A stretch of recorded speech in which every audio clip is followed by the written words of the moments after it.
Bob, came to Cornell Law School in '69 from University of Rochester. Now, those were tumultuous times. War was raging in Vietnam. Draft was just about to shift to a lottery. And Cornell had really been ripped up in April of '69. To what extent did any of those things on campuses affect your time, either at the University of Rochester, your decision to come to law school, or your time here? Mostly my time here was affected in some ways. I recall that actually there were still things going on my third year in '72, and there was a protest on campus. I lived in College Town, and there were protesters breaking windows in College Town, and there were tear gas canisters on the front lawn of the apartment that we lived because there was a riot going on. Just as I received a phone call offering me a position with a federal judge in New York City, and I was delighted and said I wanted to take the job. I got off the phone and my wife, Betsy, said, "Oh my goodness, New York City is not safe. We shouldn't go there." And this is while tear gas is coming onto our property and windows are being broken. So it was a tumultuous time. The law school itself, my perception at least as a student, was that it was not affected very much. The Cambodian invasion was 1970 in the spring. Yes. Did classes continue here in the law school? I recall it was at the tail end of the course, and I think there was a option not to take finals. I can't recall whether any classes themselves were called off. I think a great majority of the students took their exams. I took my exam, my set of exams. I think my class and the classes before and after were similar, I would say, to today's classes in that they seem almost apolitical. Again, this is my perception. And there can be, tumultuous things, as you say, going on in the world, but students today and in my time, not so much in between. I think there were some times, when students were much more active.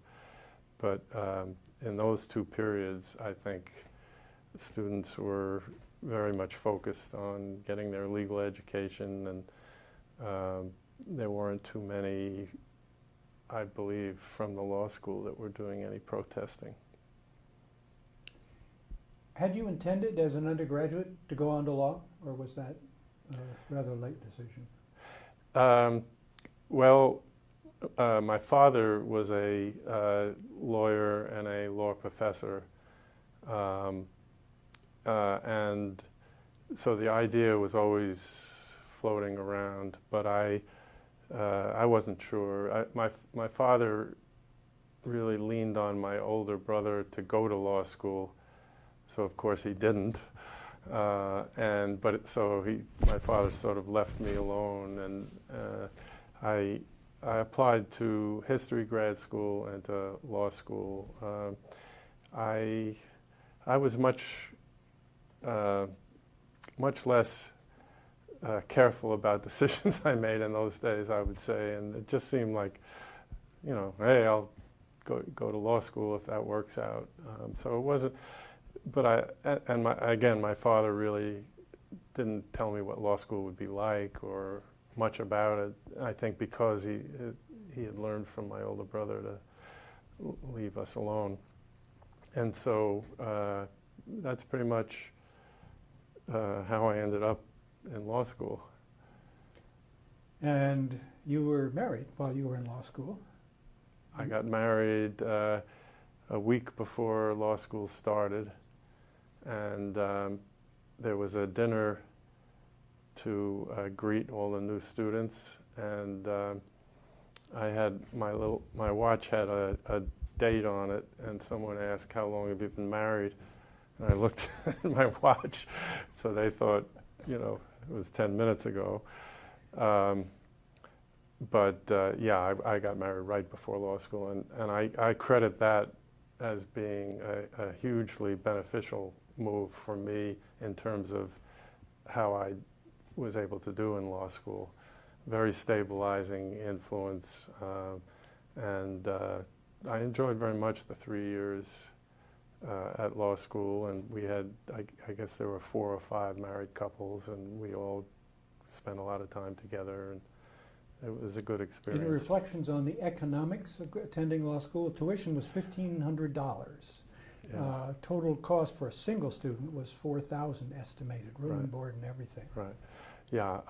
My wife, Betsy, had a job as a teacher at Homer Junior High, I believe, and that contributed a lot to the tuition. But my father did help out, but it wasn't.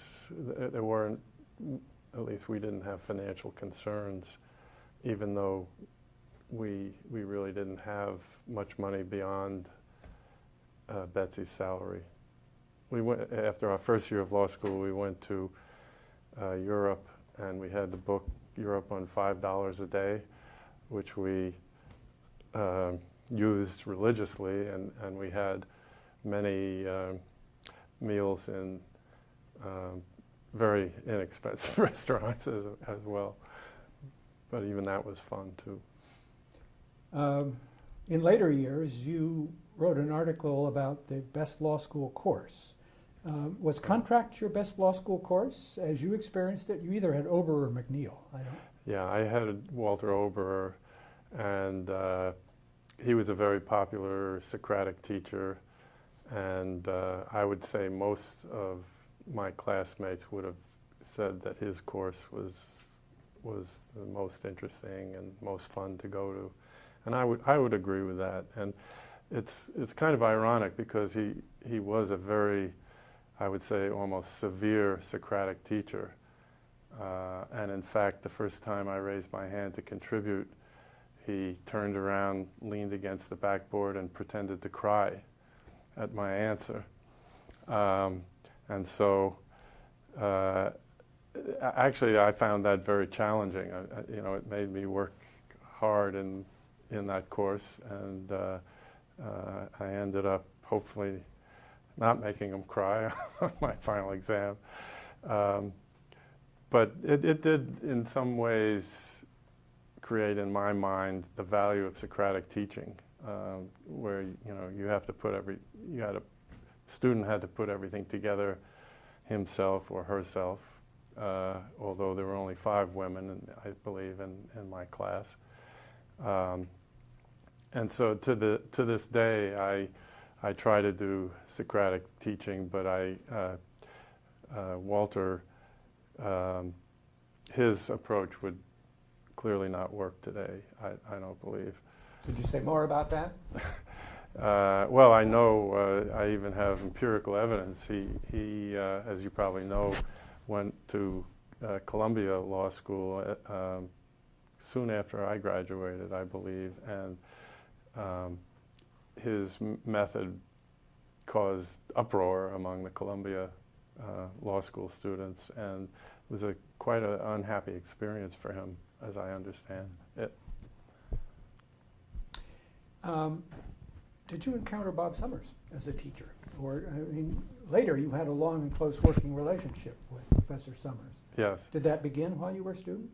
It did. I had the basic commercial law course with him as a second-year student, and I took his legal theory course as a third year, and he was in the process of writing the first edition of his treatise on commercial law with Jim White, and he asked me to be a student research assistant on that book, and I did that. And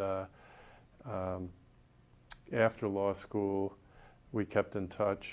One of the things I really admire about Bob Summers was his dedication to students, both while they were in law school, but after as well. He kept up with a number of his research assistants, including me.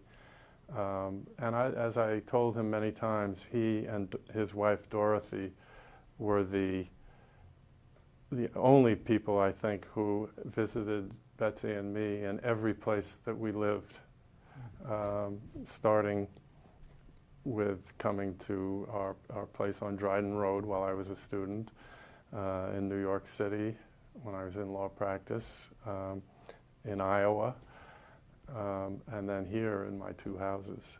So, after I joined the Cornell faculty, we wrote a casebook together, or edited a casebook, I should say, and that was an interesting experience and very beneficial for me. I think I learned a lot. One side note of that experience was we agreed that we would each sit in on each other's course the first year when we had the materials in draft form to see how they were working. And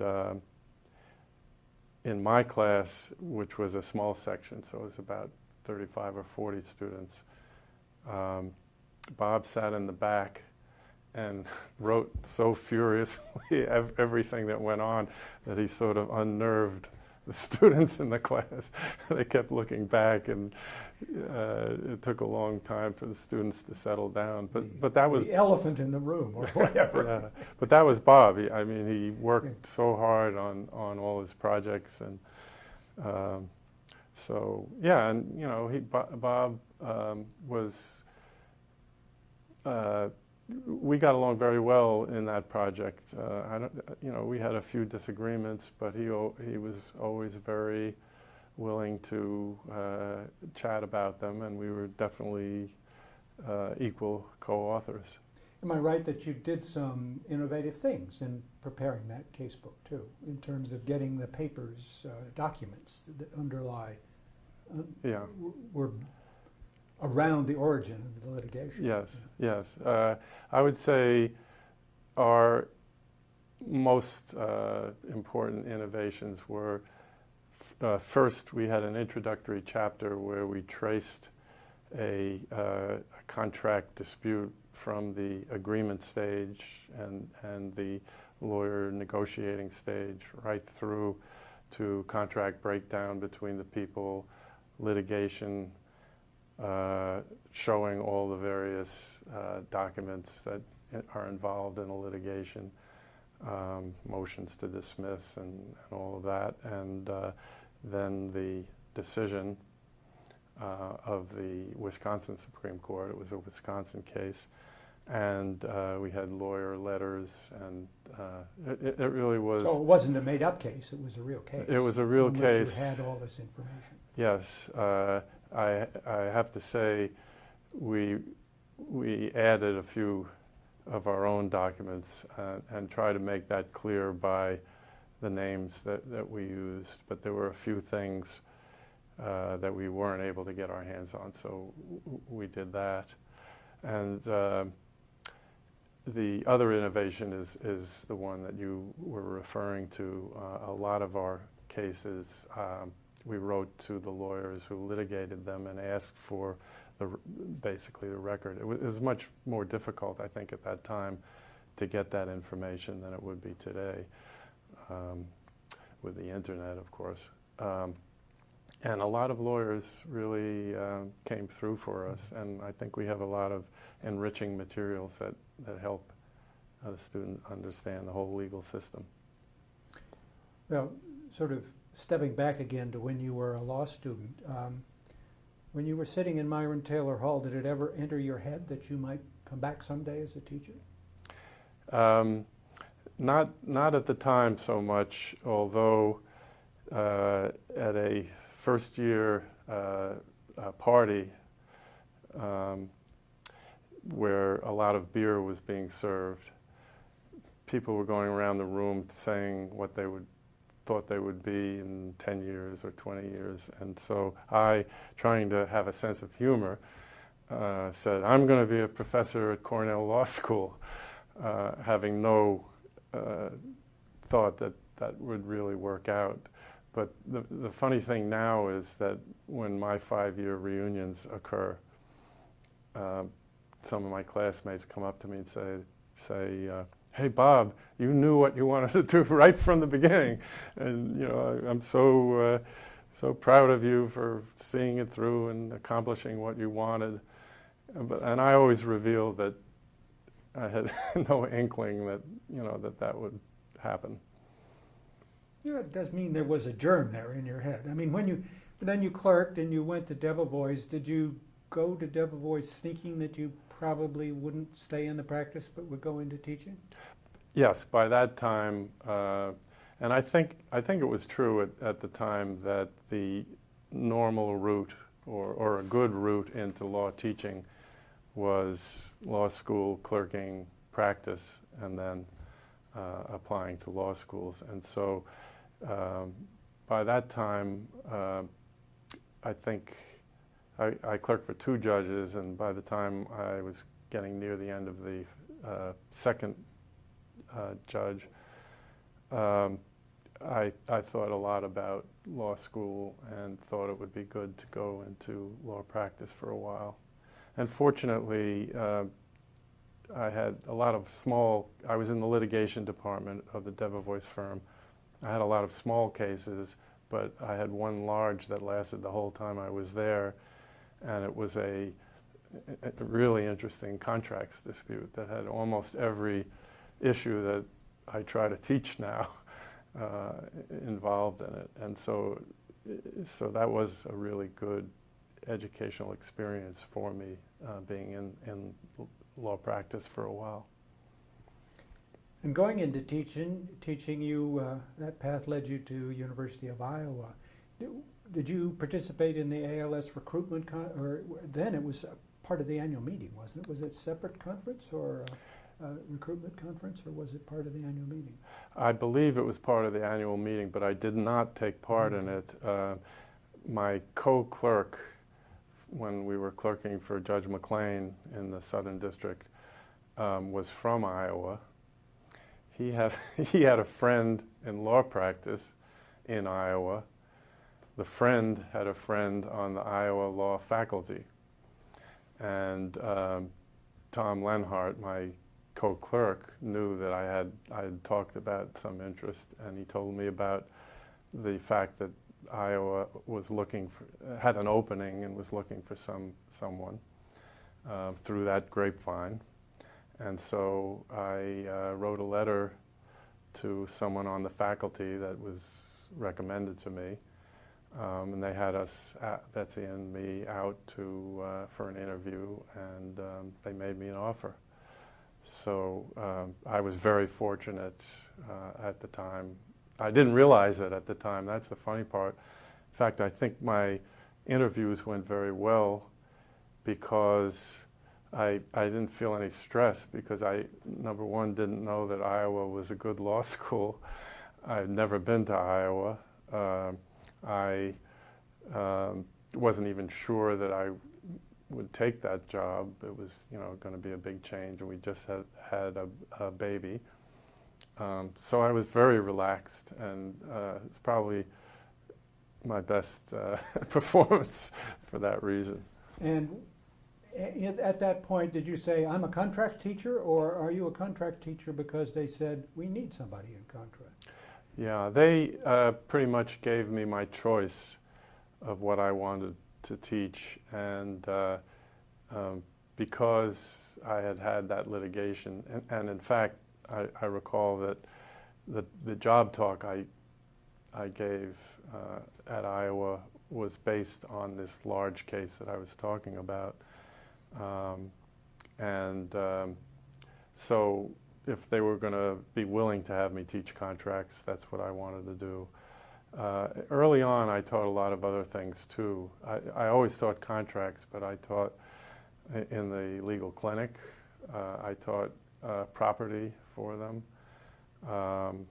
Then I started commercial law and did contracts in commercial law through my 7 years that I was at Iowa.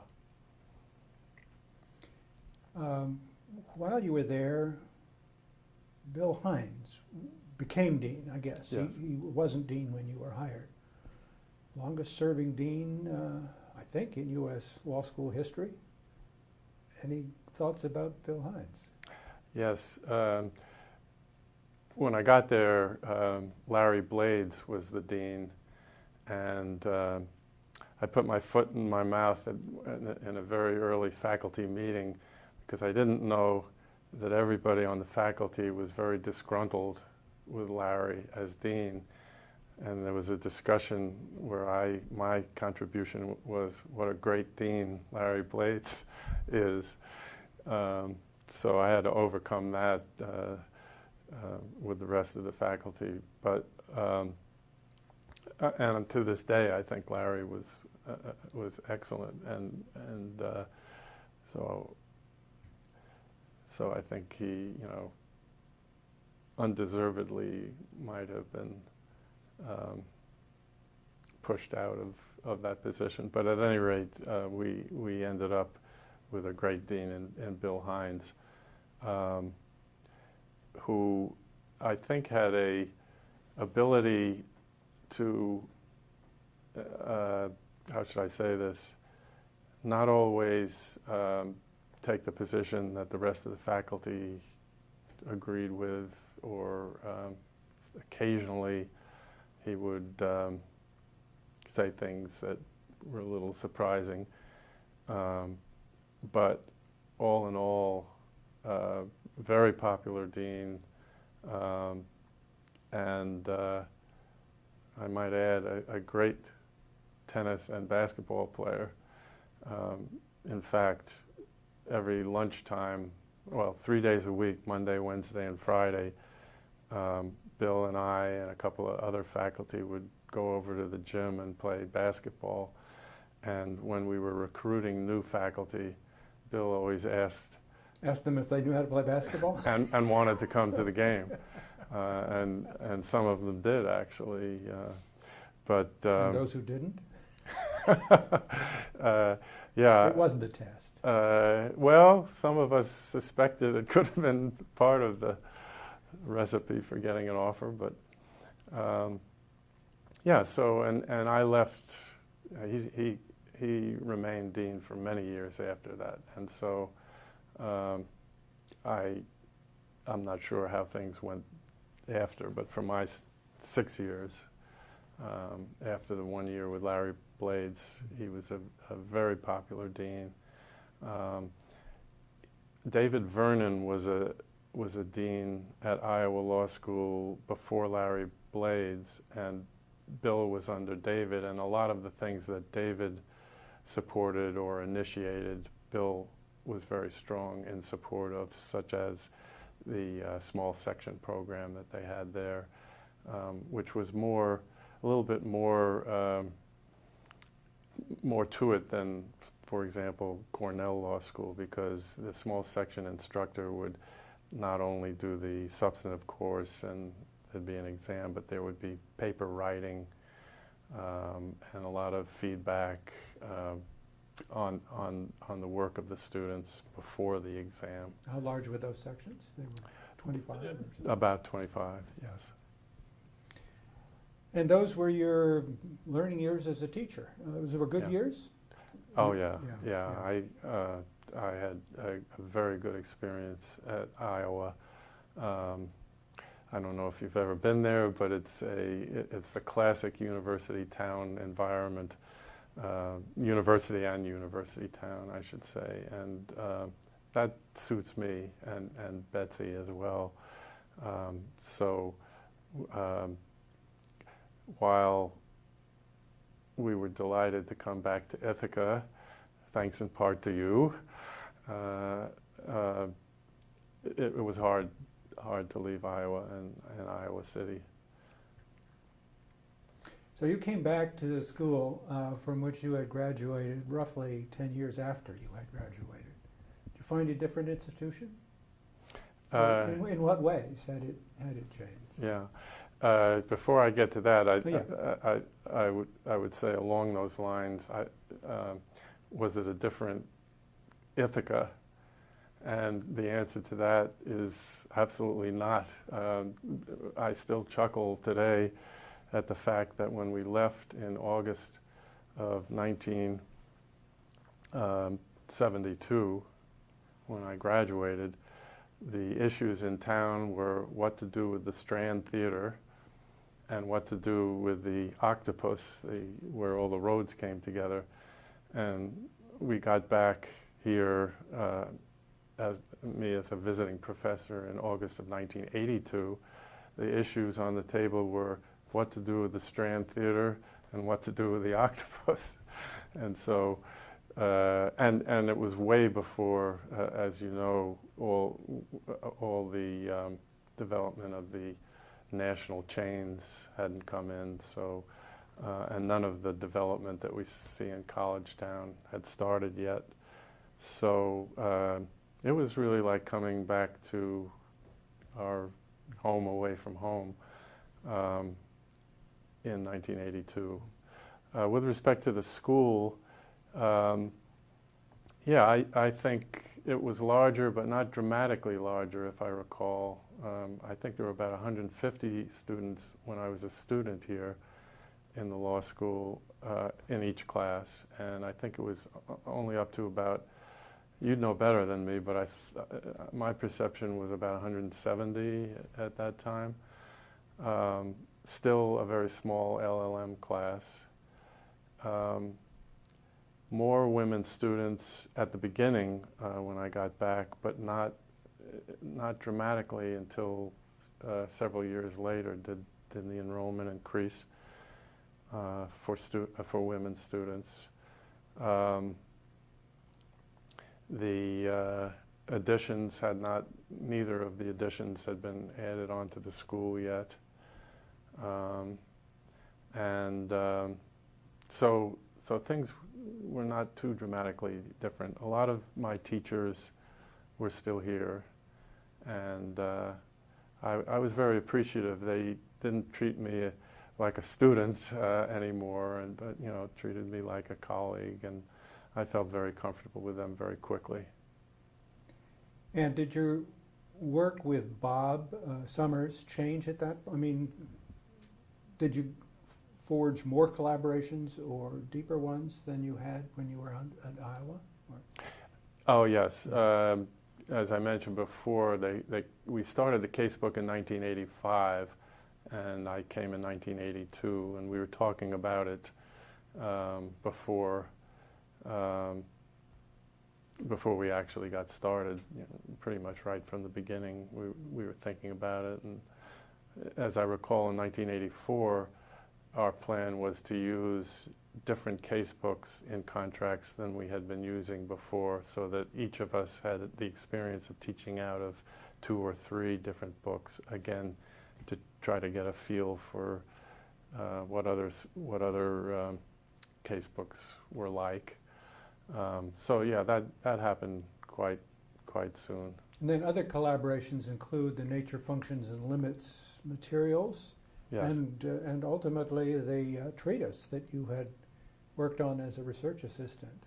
Yes, the treatise, Jim White actually was the person that asked me to join. Bob had left the law school and was retired and was not working on it anymore, but I'm sure he suggested me to Jim.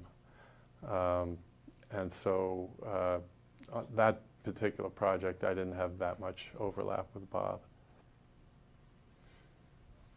During the time that you've been studying, teaching, writing about contracts, the environment for making contracts and indeed performing many of them has changed radically. I mean, this screen in various sizes has replaced the printed page. People enter into contracts with folks they never encounter in the flesh.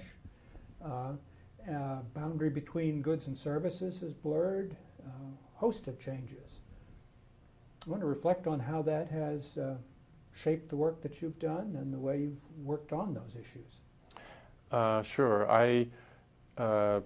noting the changes that you've just articulated, I thought it would be a great idea to write an article about standard form contracts on the internet and basically whether the contract law needed to change or adjust to these changes, or whether it was flexible enough to be a good foundation for the new way of contracting. I thought there was a real component that required thinking about the psychology of entering into standard form contracts. And Jeff Raklinski, who is on our faculty and has a PhD in psychology, I thought would be a great co-writer with me of this piece. And so I asked him, and he agreed.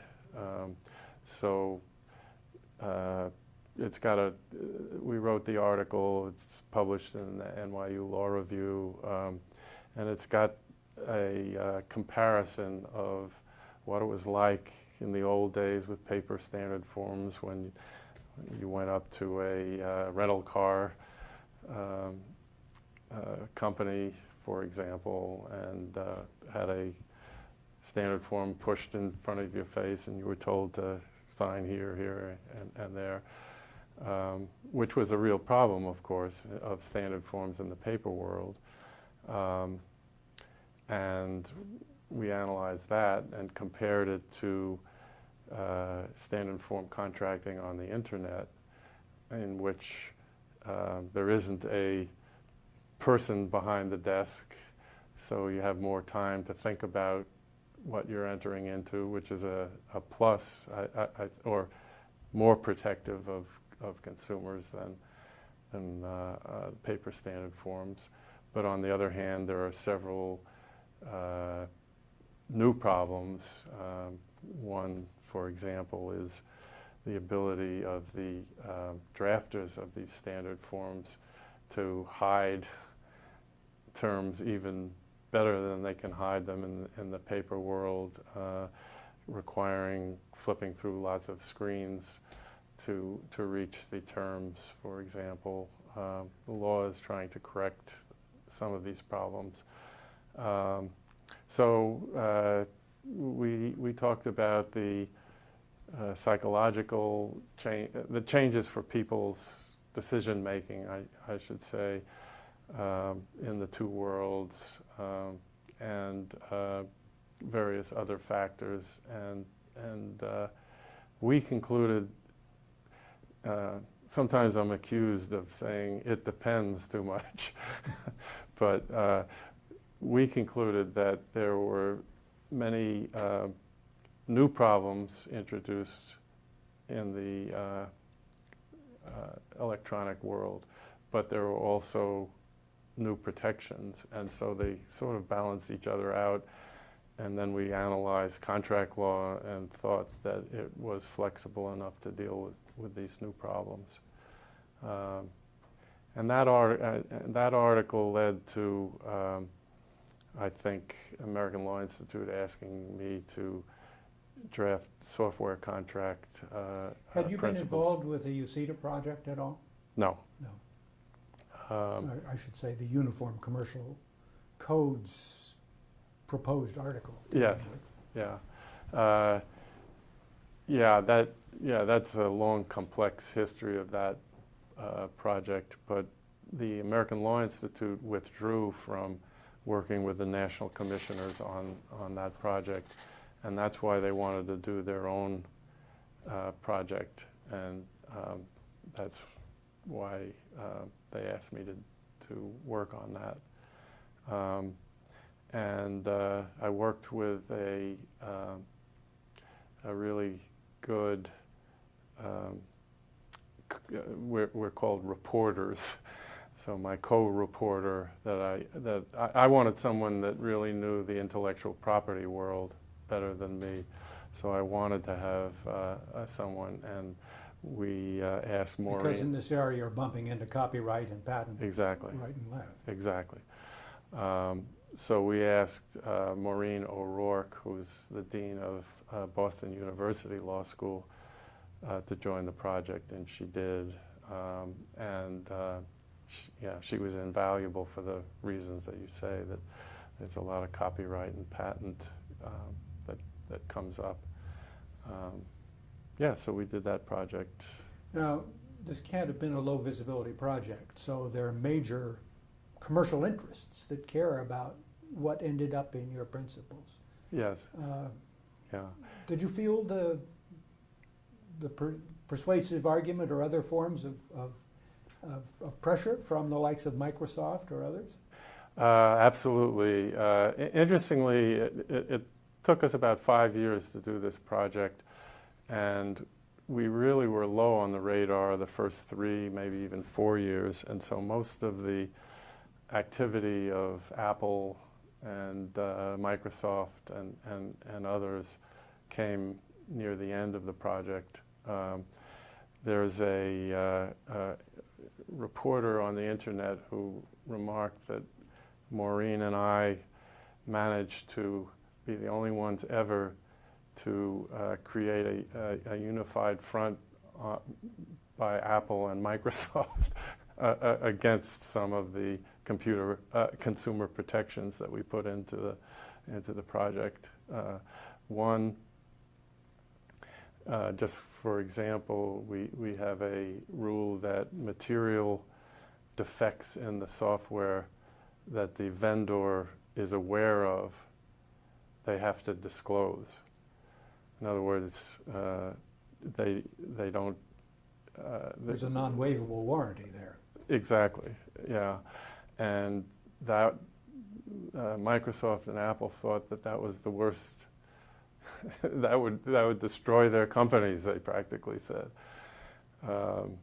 So yeah, they were pressuring us on that and on other kinds of disclosure. For example, whether how available standard forms that we were discussing before have to be to consumers or small businesses, for that matter, who are surfing the internet and want to compare standard forms. So they didn't like that either. Satisfying project? Yeah, I learned a lot. It was interesting. We actually generated a lot of law review articles out of the work. Maureen and I, we co-authored a lot of articles. Even more than a restatement, though, you're just throwing up ideas, right? And hoping that there'll be seeds around which judges will build something. Yes, and I guess I will admit my one disappointment with the project to this date is there haven't been many of what I thought were the most important principles have not really been, I'm not sure lawyers are aware of them, and I know that the courts have not yet adopted them. The American Law Institute, I believe it's correct what I'm about to say, is moving, or at least thinking of moving away from having principles projects at all, because they find that if the project is called a restatement, it gets much more attention than if it's called a principles of, as ours was, principles of software contracts. So. And the distinction is? Well, at least in concept? Well, the word restatement means that it's supposed to be the law, existing law, with some refinement. At the time that I decided to call mine a principles project, it was quite clear that we would have much more freedom to suggest new rules that we thought would be beneficial to all of the parties. So it is true that more than once, I would say at our meetings, when somebody was worked up about something, I would say, they are just principles. They're not, I'm not restating the rule here. And it works sometimes to say that, sometimes not. For a period of 7 years, you were associate dean. That was while Russell Osgood was dean. Yeah. What was that like? I felt. What sorts of things were you charged with doing? I worked on the curriculum every year. What courses would be taught, when people would be teaching them. I mentioned that because you learn a lot about your colleagues, and one of them said to me, Bob, it'll kill me to have to teach at 10 in the morning. So you do learn some interesting things. And I was sort of a jack of all trades. So I got complaints about usage of the faculty lounge, for example, and my response there was, that's not or shouldn't be one of my jobs. I had to approve credit for students who were taking courses outside of the law school, and at the time, at the time, a growing phenomenon. Not so much. Well, a little bit as my years doing this progressed, but nothing like today. And I think the law school was, and I was charged with being a little bit more strict about what courses would be approved and what wouldn't be. So I had that. I had, with respect to my work in putting together the curriculum, I always had students coming in with petitions about what course we were missing and the like, and they would come in with 150 signatures. The law school should offer course X, and then I would tell them it would be much more persuasive if they preambled the petition by, I will take course X if offered, and then they would come back with 20 names on their petition. So it was, I felt like I learned a lot the first year or two of doing it, and then stayed on too long, but it was kind of easy, because I had the experience. But after 7 years, which is, as I say, a little bit too long, I asked Russell to be relieved of that job. Didn't whet your appetite for more administrative work? No, in fact, did the opposite. And again, it might be because I did that too long, but my perception, and it could be completely wrong, but my perception is I was doing everything, or at least had my hands in everything at the school except the fundraising aspect. And I clearly thought that I would not be a good fundraiser. So I didn't want to pursue any further administrative work. Can we talk a bit about you in the classroom? You recall Walt Ober as being a hard, a strict Socratic teacher, and said that you yourself also had emulated Walt, although with a softer touch. Other reflections on yourself and how you work with students? The Beatles and other pop icons, the Knicks. To what extent do you enrich your course with examples that? I use the examples. I'm not sure I'm enriching the course, especially as the years go by, because most of my anecdotes and talking about popular culture flies right over the head of the students. It's really quite amazing.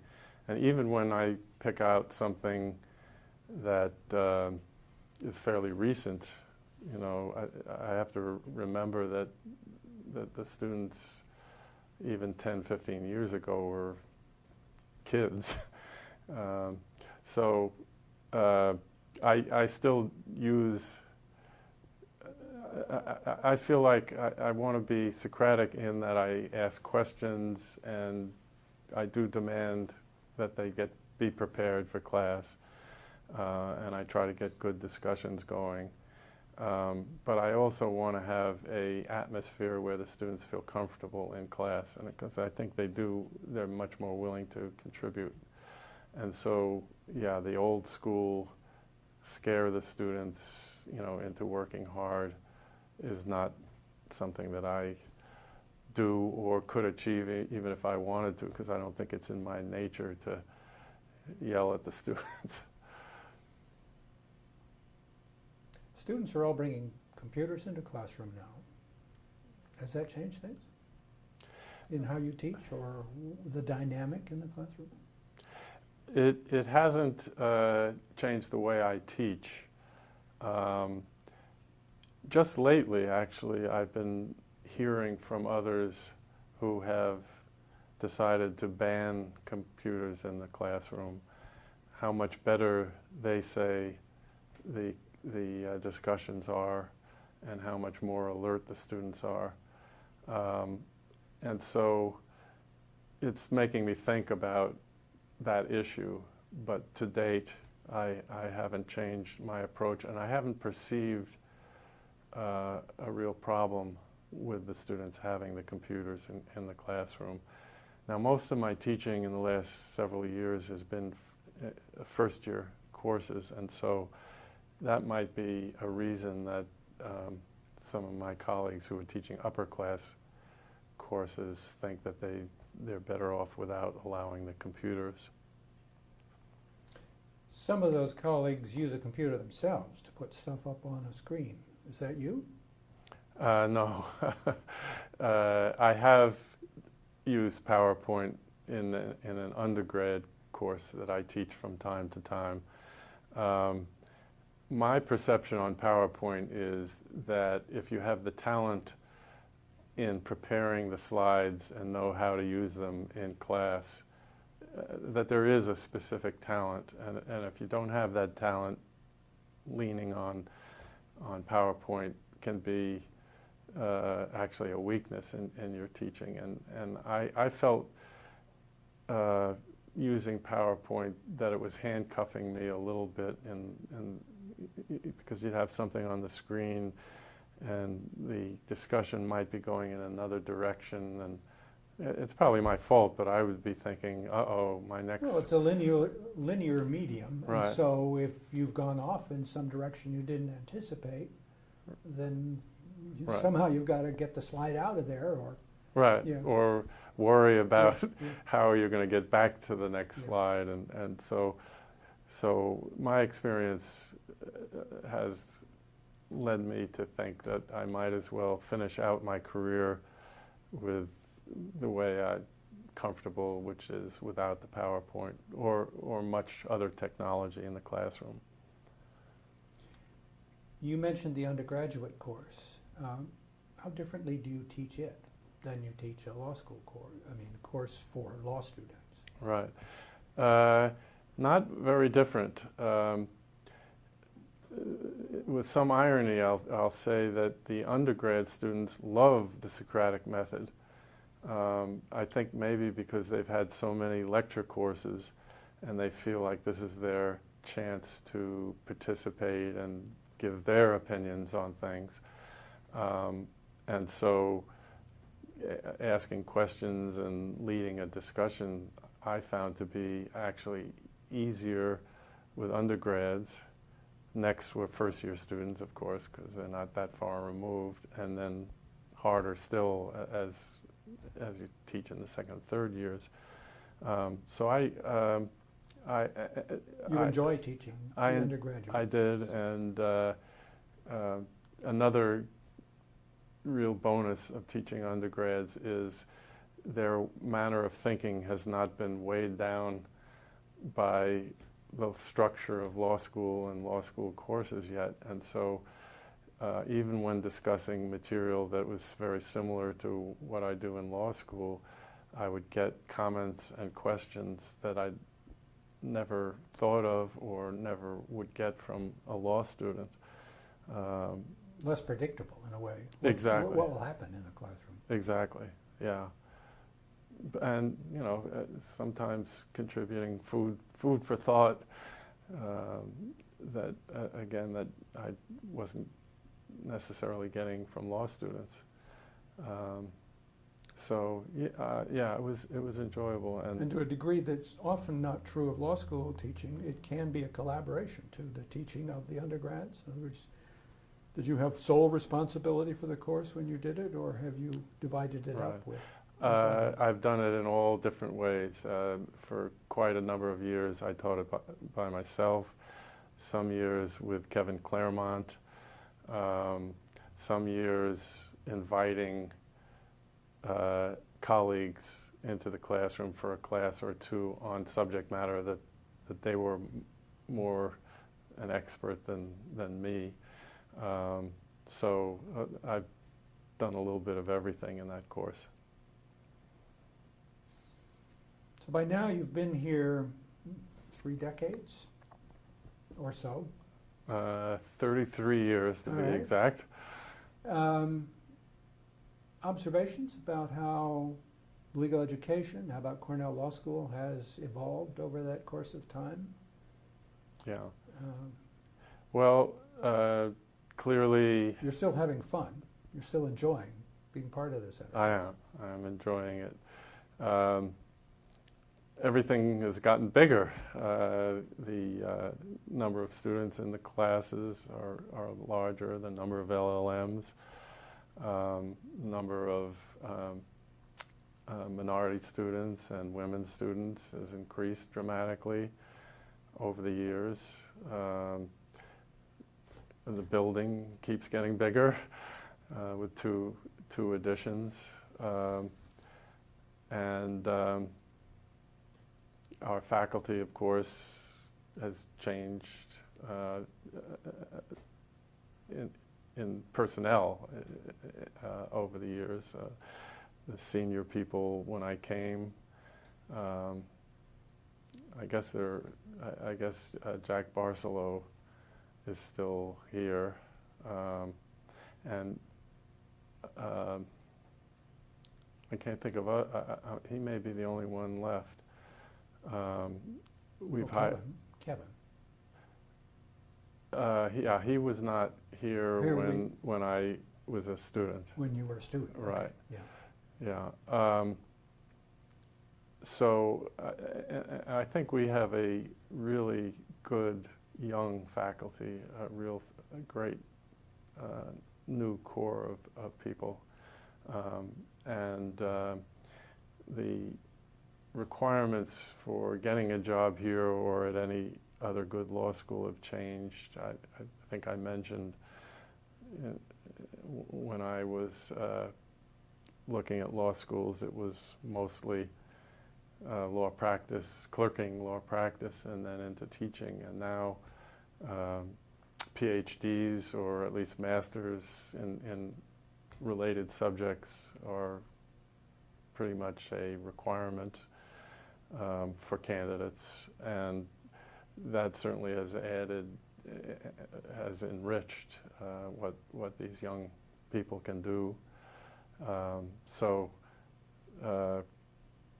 you know, I think I would say we have a very strong faculty now. We did then when I was a student, but I would say that it's stronger, and the reputation of the law school keeps growing as a result of these changes. What are your current and immediate future projects? I mean, what energizes you right now, or foresee working on?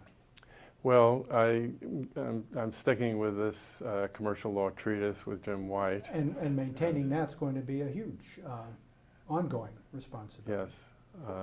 Before coming here today, I was working on pocket parts. Have to read all the new cases that come out and describe them and put them into the pocket part of a treatise. So I'm going to continue with that at least for a couple of years. I have been collecting material on what I call legal backfires. That is where a law is enacted by legislature or a court decides a case and for a particular goal in mind, and then the regrettable outcome is that the law has caused what I'm going to call a legal backfire. Unforeseen consequences that even worse than just unforeseen consequences. Undercut. That the law does exactly the opposite of what it's intended to do. An example? Yes. And I should say, before I give the example, I think one of my theories is going to be that these examples are not necessarily true, but they're being used by opponents of the law as rhetoric to try to overturn the law. So, for example, the automobile industry was dead set against standards for the manufacture of cars with respect to how many miles per hour. How much gas would be required per mile, gas mileage. And the U.S. Has federal standards for, cars have to get, I think it's something like 26 miles per hour by a certain year the car is manufactured will have to get that. And so the car manufacturers are saying this is going to backfire because people, I guess it's a psychological phenomenon, but people will drive more when their cars are getting better mileage. And that overall it will use more fuel and pollute more than if you don't have those standards. Now, again, what I'm interested in is the use of that rhetoric, whether or not they're accurate or not, because it would be difficult, obviously, to prove one way or another this particular argument.